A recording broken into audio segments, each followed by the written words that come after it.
How's it going, people? Derek J407 back to you once again, this time to talk about WWE SummerSlam 2018 live from the Barclays Center in Brooklyn, New York. I attended the show, had pretty decent seats, could pretty much see everything very clearly, except for this very, very large gentleman and his young daughter right in front of me, who he had on his shoulders for a lot of the show. But I wasn't going to tell him to move. But aside from that, I had pretty good seats, and he was actually a really cool guy. His daughter was very sweet, and he was a really cool guy. We talked in between matches and sometimes during matches, so he was pretty cool. Very intimidating, but cool guy. So this show, SummerSlam, tough call. There were a lot of really good matches. The opening match was good. There was a great Miz Bryan match. The WWE Championship match was really good. A lot of people looked dominant, like Braun Strowman, Finn Balor, Ronda Rousey, even Roman Reigns to a certain extent. We finally have a new Universal Champion. The reign of Brock Lesnar is over. So there's some positives to come out of this show. Even that tag team title match was good. But on a show with 2 DQ finishes and championship matches, 4 squash matches, it's kind of hard to really say enthusiastically that this is a thumbs up show. I feel like SummerSlam for the past few years has been unenthusiastically thumbs up shows.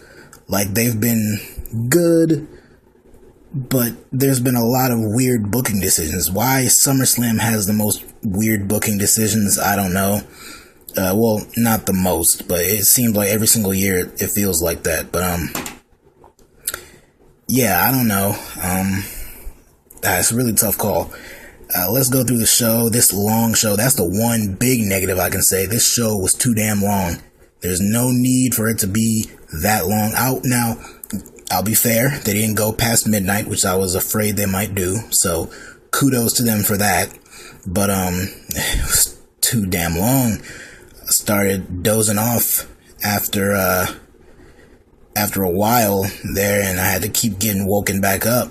But yeah, it was a long one. But let's run through this whole show from the start all the way up to the finish, and we'll see what decision I can land on about my thoughts on this show.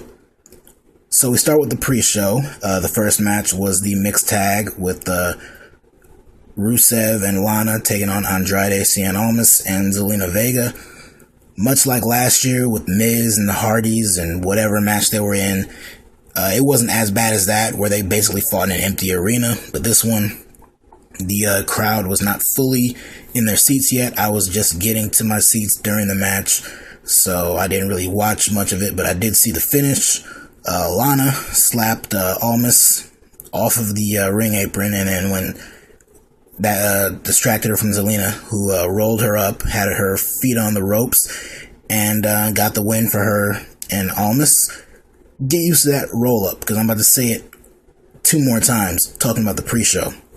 Up next, Cedric Alexander defending the Cruiserweight Championship against Drew Gulak. Gulak basically tortured Alexander for a lot of this match with a lot of different submissions and stuff like that, but Alexander also won via roll-up. And then we have the Tag Team Championship match, the Raw Tag Team titles. The B Team defending against the Revival. A decent match. Early on, Axel got taken out by the Shatter Machine, so he was out for a little bit of the match, but then Bo Dallas fought his way back, and Curtis Axel got back into the match. But then towards the end of it, Dawson was in the process of, Scott Dawson that is, was in the process of rolling up Curtis Axel. The referee was looking over at Bo Dallas and Dash Wilder. Dash Wilder kind of rope hung Dallas. Dallas bounced off the ropes and then collided into the roll-up that Dawson had on Axel, and Axel managed to reverse it and rolled up Scott Dawson, got the 1-2-3, and he and Bo Dallas retain the Raw Tag Team Championships. The B Team's Cinderella story, I guess, is continuing. Why they had all 3 matches on the pre-show end in roll-ups, I have no idea. But hey, they used this wasn't a very creatively written show, to be honest with you, in terms of these match finishes, in terms of how a lot of them had similar finishes on the main show. And we are about to get into that very soon.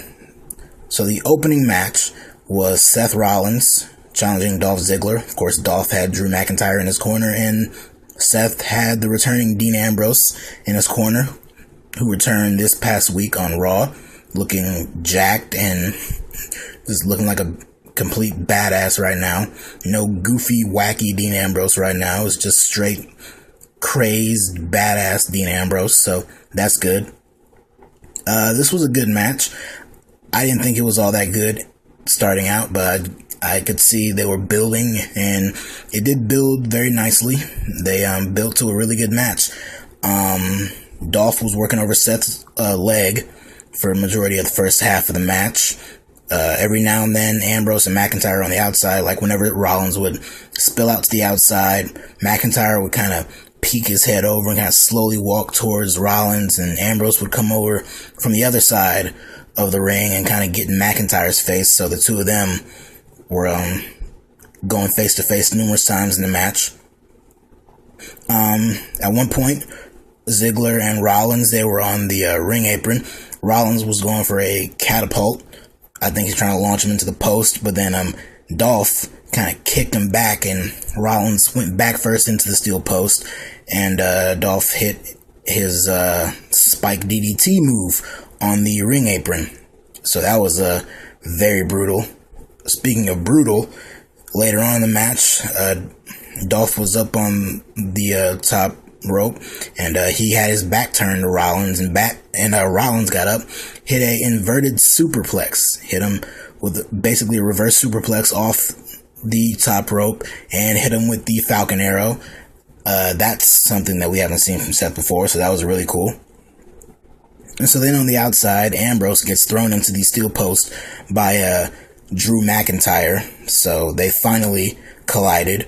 Rollins got thrown headfirst into the top turnbuckle in one of the corners, got hit with a zigzag, but it was only good for a 2 count. And I guess a part of that turnbuckle was exposed because Rollins came up bleeding. Then on the outside, Ambrose hit Drew McIntyre with the Dirty Deeds. Seth was kind of looking on at that, and then had his back turned to Dolph, who was gearing up for a super kick. But then when Seth turned around, he ducked the super kick, hit a super kick of his own, and then hit him with the curb stomp to get the win. So Seth Rollins, 2-time Intercontinental Champion, as I figured he would be at the end of this match. He and Ambrose celebrated. They, he raised his arm, they hugged, and the whole time Ambrose wasn't really smiling. I didn't see a single smirk come across his face. So, if I were Seth, I'd watch your back. Ambrose basically did what, you wanted him to do. He helped you win. He watched your back. But, I don't know. This coming Raw, depending on when you listen to it, listen to this review, it could be tonight. Just watch your back. I think that Ambrose turn is coming. Although we already saw one friend turn on the other on this show. So I don't know if they're gonna do it again, but again, they have no problem recycling finishes. They showed the Bella Twins backstage getting interviewed, and they said they were gonna be out in the audience for the Ronda Rousey Alexa Bliss match later on. I don't know why Brie wasn't out there for her husband's match. I bet if she was, maybe she could have helped in that situation. But, yeah, so that was why they were there. Then we had the SmackDown Tag Team Championship match, the Bludgeon Brothers defending against the New Day. The Bludgeon Brothers basically beat down the New Day for a lot of this match, particularly Xavier Woods. He was getting his ass kicked for a while, but eventually he got the tag in on Big E, who kind of ran wild on the outside. He laid out Rowan with the belly-to-belly suplex. He also hit Harper with one, but the one he hit Harper with, Harper landed on his head. He seemed fine, but the way, from my seat, the way it looked like he landed right on his head or shoulder, neck area or something like that, so that looked pretty brutal. Speaking of Harper, he was involved in a really cool spot towards the end of the match. He was down in the middle of the ring. Woods went up top to hit a elbow, but then Harper rolled out of the ring and went to the outside. So he was laid out there. So Woods, from the top in the ring, hit a huge elbow drop all the way down onto Harper. They get back in the ring. He and Big E are about to go for the big ending finisher or whatever they call their move. I think it's Midnight Hour or something like that. But then Rowan came in with one of the mallets that he and Harper carry around, and he used it on Big E to cause the DQ. And him and Harper kind of beat down Big E, and Woods and Kofi, who was taken out a little earlier in the match, beat them down with the mallet. So a DQ finish in a championship match on pay-per-view. If this was the only one, I probably wouldn't be too upset. Although for this one, it wasn't even necessary. For the other one, the other match in the show, the DQ finish, it made sense there. This one was just completely unnecessary, and it was kind of stupid, to be honest with you. But I guess they want to prolong the feud. That's kind of been the story of a lot of the matches on this show, just prolonging the feud. So I have no desire to see the Bludgeons keep their titles, but I guess the story is the New Day has come closer than any other team, and I guess they knew that, so that's why they had to get desperate and cause the DQ. So I assume the next time these two teams face off, the New Day will be the ones to win the titles. Up next, a feud that will not continue, a feud that was pretty much dropped right here. Kevin Owens and Braun Strowman for Strowman's Money in the Bank briefcase. In a match where if Kevin Owens won or if Strowman lost by count out, disqualification, he would lose the briefcase. So you'd think they would probably be teasing that throughout the match. Owens would be running around trying to entice Braun to get himself counted out or disqualified. Nope.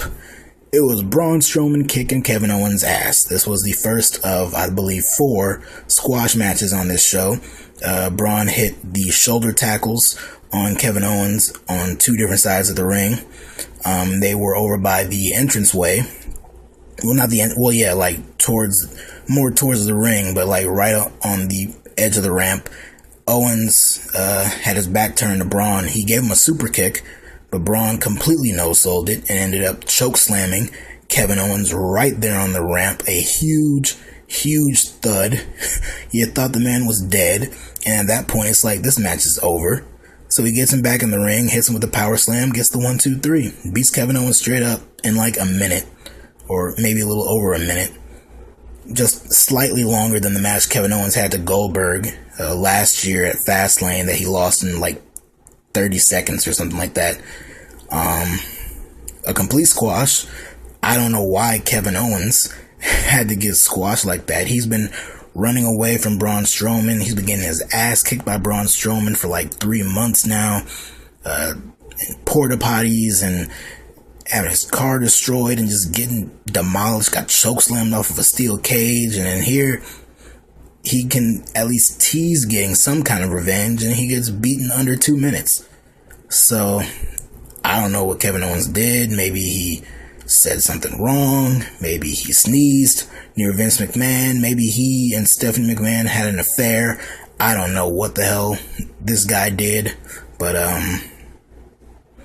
yeah, for some reason, I mean, hey, Braun looked strong.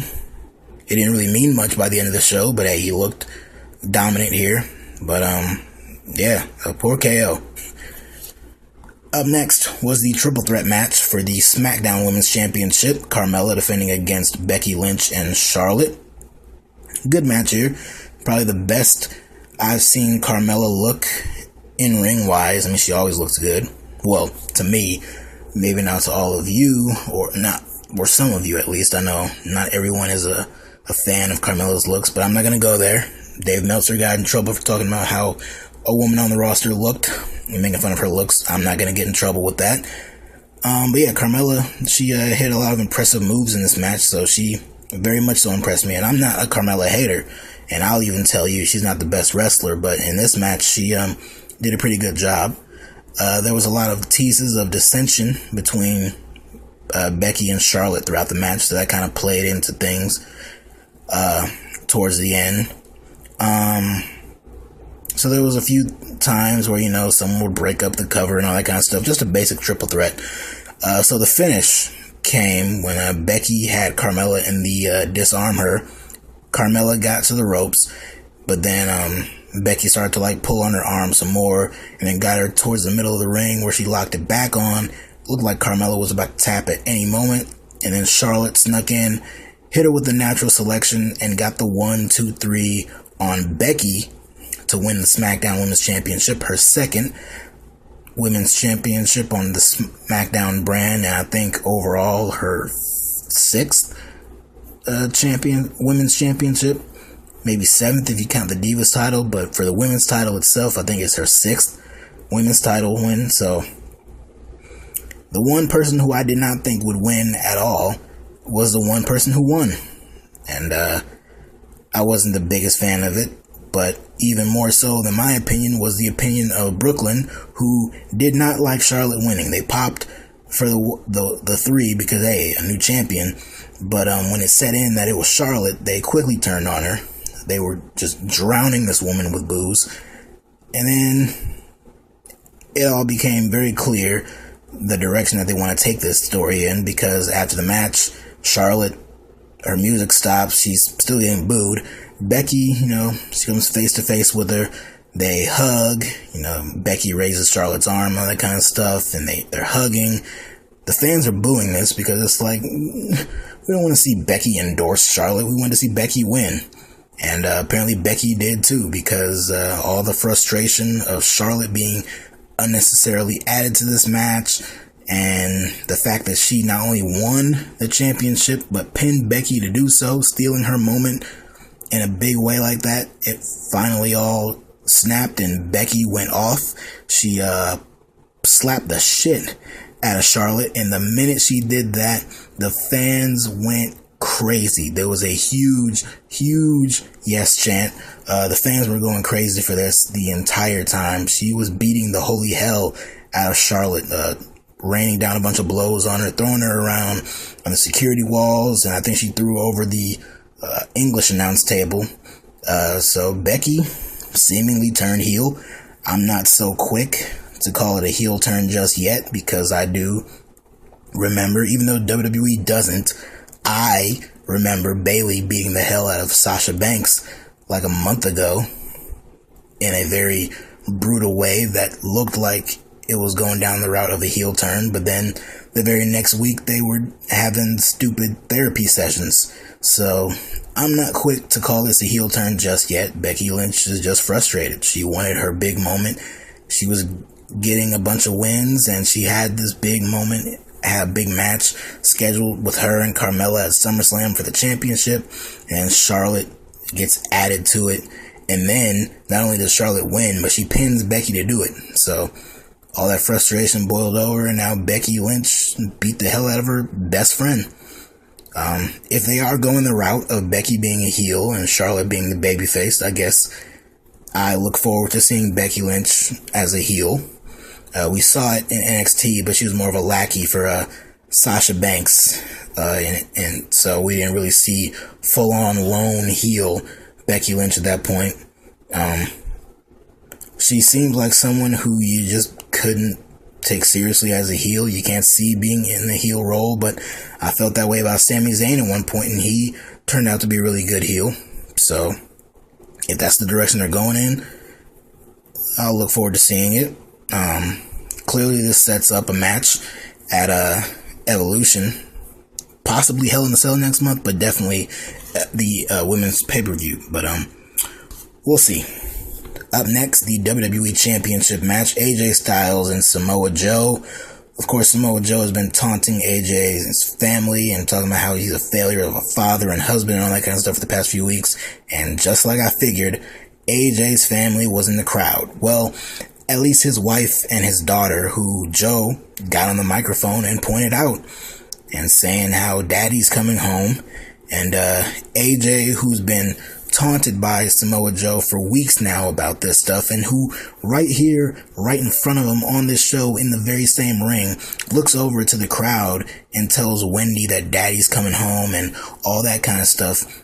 How does AJ start this match? With a collar and elbow tie-up, rest holds, and just regular old mat wrestling. Because that's what I expect. Now, you could make the case and say that this was a part of the story, that AJ told his wife he was going to keep his cool and he wasn't going to let Joe get to him. And then that kind of blew over towards the end of the match. But you could make the argument that that's the story they were trying to tell here, that he wasn't about to just pounce at Samoa Joe and go completely off on him. He was trying to remain cool and calm and all that kind of stuff. So I can try to excuse them for that. But, yeah, that's about as much as I can excuse them for. So the match itself, like I said, it started off with rest holds and all that kind of stuff, but it picked up, pretty quickly after that. At one point, Joe hit this really cool dive off the top rope. He, hit like a diving knee right to AJ's chest, which was a pretty cool looking spot. AJ hit the, Styles Clash, which was very impressive to see him get Samoa Joe's big self up for the Styles Clash. Only good for a 2 count though.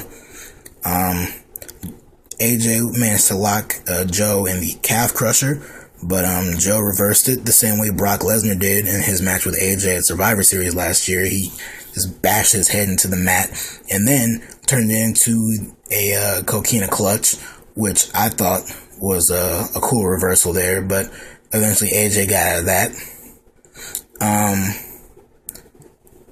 AJ was propped up on the top rope, and Samoa Joe hit a step-up enziguri right to the back of AJ's head, and he tumbled out of the ring. Joe followed him and stood up on the English announce table with the microphone once again and looked over at Wendy Styles, AJ's wife and young daughter, and said that I said AJ's coming home, but he's not. But don't worry, I'll be your daddy. Which got a huge oh from the crowd. They knew that shit was about to pop off, and it did. AJ, who started to bleed at I forgot what made him bleed, but he started to bleed from the head. He ran up and basically speared Joe off the announce table through the area right there with the ring announcers and the bell and all that kind of stuff. He started to punch production people around ringside, and he got a steel chair and used it right on Joe's back. Just started to beat him down with the steel chair. A bunch of agents backstage like Fit Finlay and Adam Pearce and people like that tried to stop him, but he just kept wailing on him with chairs. He only stopped when he looked over at his wife in the crowd, who wasn't in the front row. She was kind of a ways back. She was I couldn't hear what she was saying, but apparently, she was saying stop and all that. So he went over to her, he gave her a hug, he hugged his daughter and all that kind of stuff, and then he left with them. So a lame DQ finish, especially when we've had AJ have his matches end in a DQ finish before. We saw that in the match with Nakamura. There was a no contest at their Greatest Royal Rumble match.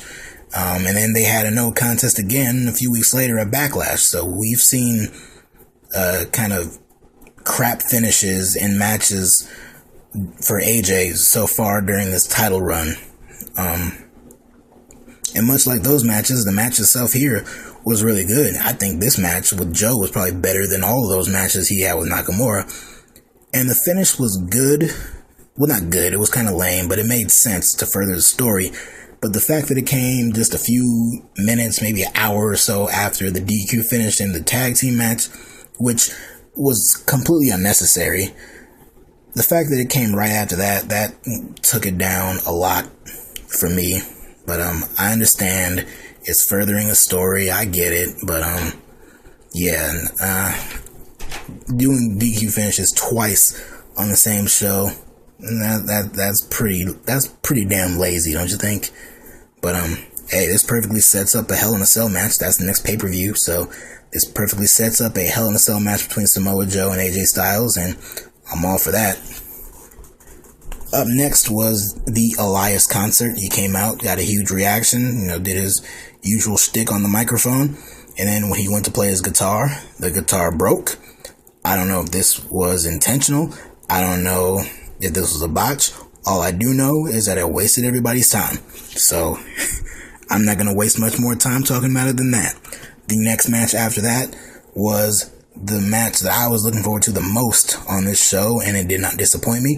The Miz versus Daniel Bryan. Now, it wasn't the blow-away match like I expected, but I assume that's because there's going to be more matches between these two in the future. But the match we got here was really damn good, and in my opinion, it was probably the best match on the entire show. Some might make the argument that AJ Joe was. Some might say the opener for the Intercontinental Championship match was. But I think these three matches were the best on the show, and I think of the three, this one was probably my favorite. Bryan was motioning early on, punching Miz in the face, and eventually he managed to do that. He did punch Miz in the face, but Miz kind of came back and punched him in the face too. So right off the bat, it's pretty evenly matched. Bryan early on, he got kind of dumped on the top rope, kind of got crotched, and Miz was on the top rope, and he was on the top turnbuckle, that is, and he hit a clothesline onto Bryan, who just kind of flipped off of the rope and looked like he landed on his head, which, of course, is Daniel Bryan, so I always get scared with stuff like that. Miz was mimicking a lot of Bryan's moves, the kicks, the it kicks, and the drop kick in the corner, and a lot of stuff like that. But Bryan did his moves, and of course, he did them better than the Miz. There was this one really cool sequence where Bryan, that is, was doing his yes kicks on Miz, and when he was going for that final one, Miz ducked, hit him with that DDT move of his. Miz started to hit the it kicks on Bryan, and at this point I noticed the welts forming on Miz's chest. So he started hitting the it kicks, and then Bryan started to no-sell them. He was basically eating those kicks, and towards the last one, he caught Miz's foot and started slapping the hell out of the Miz, and then gave him a brutal kick right to the side of the head. So I thought that was really cool. Miz hit the skull-crushing finale, but it was only good for a 2 count.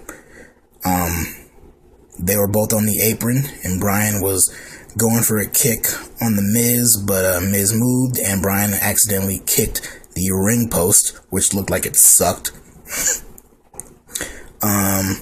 We get closer to the end.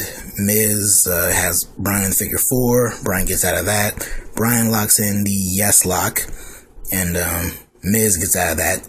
They make their way to the outside.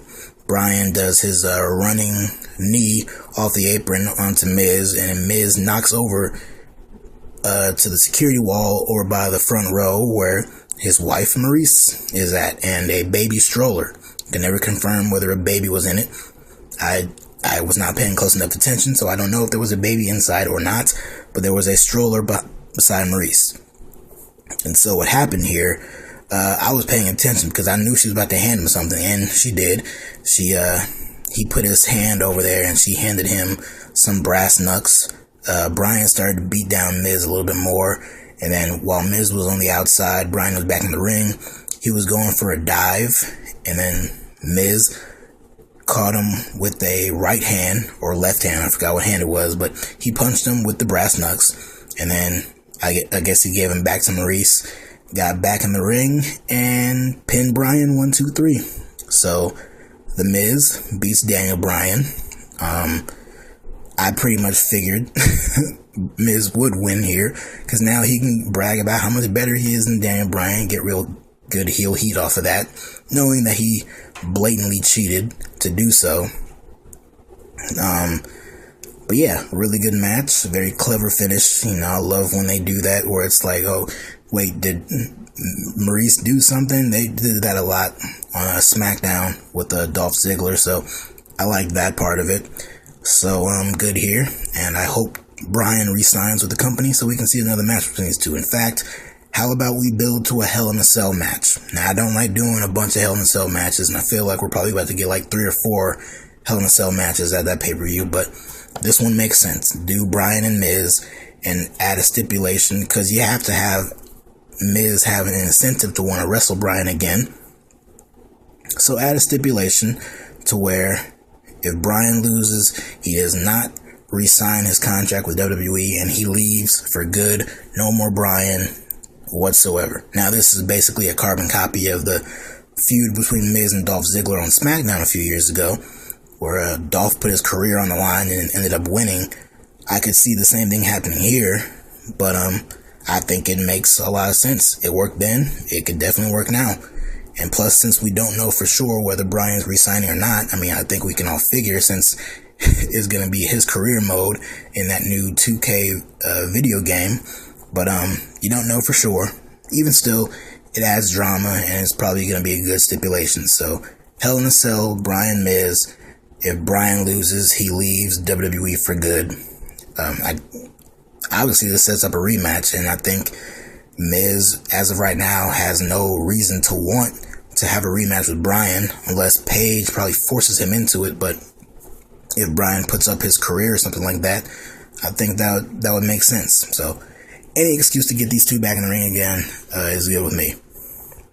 Up next, we had Baron Corbin versus Finn Balor. People started to get up to go take a piss, but did leave too quickly, because after Corbin was out there, lights went out, and we had Demon Balor. Balor came out with the face paint. Corbin looked terrified. He clearly was not expecting Demon Balor, nor was anyone. A huge pop for the entrance, as always. And for the first time, I think, ever, Finn Balor, as Demon Balor, actually felt like a separate person. They always talk about how every time Balor puts on the demon makeup, he becomes a different person or something like that. He morphs into this character. He's just Finn Balor with makeup on. This time, he felt different. Now, he still did the same moves, but he felt more dominant, obviously, since this was another squash, the second squash match on the show. Kicking Corbin all around the ring, all around ringside and all that kind of stuff. Ended up hitting him with the coup de grace to get the win. Like I said, it barely went 2 minutes. Balor beat him very quickly. You could make the argument that Corbin was put off guard because he was not expecting to wrestle Demon Balor. But even still, Balor looked dominant as the demon, and he felt more intense and like a separate person than regular Finn Balor. So good to see the demon, and even more so, good to see the demon actually be different. So I was happy about that. Up next was the United States Championship match, Nakamura versus Jeff Hardy. At this point, the show started to get to me. I started to really feel the length of the show. Nakamura was taunting Jeff's delete hand gestures, and then Jeff started to taunt a lot of the weird hand motions and stuff that Nakamura does. And then they went on to have a pretty okay match. The turning point was Nakamura was on the ring apron, and Jeff went up top to deliver a swanton. Nakamura moved, and Jeff hit the swanton on the ring apron. Completely unnecessary. This, I know it's like, oh, holy shit, that was an OMG moment. This was stupid. This is the guy who says he doesn't want to do swantons at house shows anymore and all that kind of stuff. And yet here he is on TV doing it. Not only doing it, but doing it on the apron. The hardest part of the ring, if you listen to announcers, the crowd, I can vouch for it, the crowd just went completely stunned, shocked, quiet, and Nakamura got him back in the ring, hit him with a Kinshasa, and got the win. After the match, Randy Orton's music hit. He came out. He looked like he was about to charge right at Jeff Hardy, who was laid out right in the middle of the ring. And then he decided, nah, he quickly walked to the back like he needed to shake another rider's hand, and we saw no sign of him. So that was a waste. And speaking of a waste, that Swanton spot, a complete waste. It was not necessary for this match. That was a complete waste. That wasn't something I look at like, oh, holy shit. I look at it like, holy shit, but not holy shit, that was cool. It's holy shit, that was stupid. I never want to see Jeff Hardy do something like that again. So, for a match like this that wasn't even all that special, and really, to be honest, wasn't even all that good, to do a move like that was pretty stupid. Up next, we had the Raw Women's Championship match, Alexa Bliss versus Ronda Rousey. Natalya came out. She got a huge pop, big standing ovation for her. Of course, she's had a rough time the last week or so after the passing of her father, Jim the Anvil Neidhart. She came out wearing his jacket, the same jacket that he wore at the 1990 SummerSlam when he and Bret Hart won the tag team titles. I only know that I knew that they won the tag team titles, but I did not know that was the exact jacket that he wore. The guy in front of me, the big dude in front of me, was the one who told me that. So I thought that was really cool. The Bella Twins were in the crowd for this match. So that was that. They were out there for whatever reason. Ronda came out looking intense and with a bad makeup. The makeup on her face with her eyes just looked awful. The match itself was squash number 3 on the show, although it was much longer than the previous 2 squash matches. Ronda was just beating up Alexa. Alexa tried, backing away and all that kind of stuff, but whenever Ronda did get her hands on Alexa, she got beat down, and then she just kept trying to run away and was in and out of the ring. At one point, Ronda was begging her to get in the ring. She sat down. She had her back turned to Alexa. She covered her eyes and all that kind of stuff. And Alexa got in the ring, put her in a headlock, but it had no effect. Ronda did her fireman's carry power slam move, I think 2 or so times. She was ragdolling her, yanking her by her arm. And then she started to pull on Alexa's arm, pulled it out of its socket. As we all know, Alexa is double jointed. We found that out on SmackDown in a match with her and Becky Lynch. So she was doing that, and then she snapped it back in place, put her in an arm bar, and then Alexa tapped out. And we had a new Raw Women's Champion. Probably one of the easiest matches to book on this show. Alexa's been talking all kinds of shit the past few weeks. Ronda's been begging and just waiting to break her arm, pretty much. I don't know if this counted as an arm break, but it depends on how they play it up. But she did put her in the arm bar, got her to tap out. After the match, she was hugging Natty in the ring. The Bella Twins got in the ring, and they hugged her. They raised her arm. I thought for a second all 3 of them were going to jump her right then and there, and they were going to start building up a match between Ronda Rousey and Nikki Bella for the Evolution show that's been rumored the past 24 hours, but nothing like that happened. Ronda went over and hugged her husband, Travis something, and then she left. So no signs of heel turns or anything like that. Ronda Rousey's the new Raw Women's Champion. I expect she'll probably hold on to that championship all the way up to WrestleMania next year. Against who? I don't know. The person who I thought would be perfect for that spot won the SmackDown Women's Championship earlier in the show. So, I don't know what to expect. But, good for Ronda. I know she's new at this, but she's taken to it very well. And she's the most legit woman on the roster. She's probably one of the most over women on the roster, too. So, I don't know. I think Becky's reaction to turning heel on Charlotte was a bigger reaction than Ronda winning the championship, so I don't know about that. But, yeah, good for Ronda. It clearly mattered to her, so, good for her. Then we get to the main event. Here we go. The Universal Championship match, Brock Lesnar versus Roman Reigns. Both men are getting booed, of course. He was ready for it. And then, like I predicted, they both come out, make their entrances. Both have their names said by the announcer and, of course, Paul Heyman for Brock. held up the championship, I think. But before anything could happen, before the bell rung, Braun Strowman came out. Huge pop. Thought he was about to cash in and make this a triple threat. He did no such thing. He got on the mic and said, I'm going to cash in on whoever wins this match right here and now. So we had that incentive. He was standing right out there the entire time. And then once the bell rung, Roman started to hit Brock with a bunch of Superman punches. Hit him with 3 spears. He thought this was over. But on the 3rd spear, Brock put him in the guillotine, or the guillotine submission hold. Roman managed to get out of it by slamming Brock on the mat, but then Brock put him right back into it. And then Roman got out of it again. And then Brock proceeded to hit Roman with a bunch of suplexes. So we did get Suplex City here. The fans started to chant, "You both suck," but that did not last long because Brock was a little groggy. And then Roman went for a spear, but Brock moved out of the way, and then Roman kind of went through the ropes and collided with Braun Strowman, who was basically standing right there on that side of the ring, on the outside. Brock went out there, picked up Braun, laid him out with the F5, threw Roman back in the ring, started to hit him with the briefcase.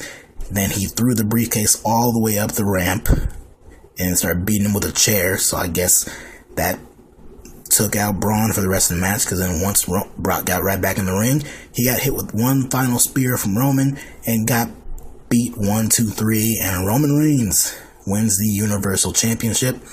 An actual big pop from the crowd for this. Now, I think a lot of factors play into why there was such a big reaction. I think the fact that Brock lost the championship was a factor, and the fact that people were expecting Roman to get cashed in on and Braun Strowman come back in there and beat him for the championship. I think people were cheering because they wanted to see that.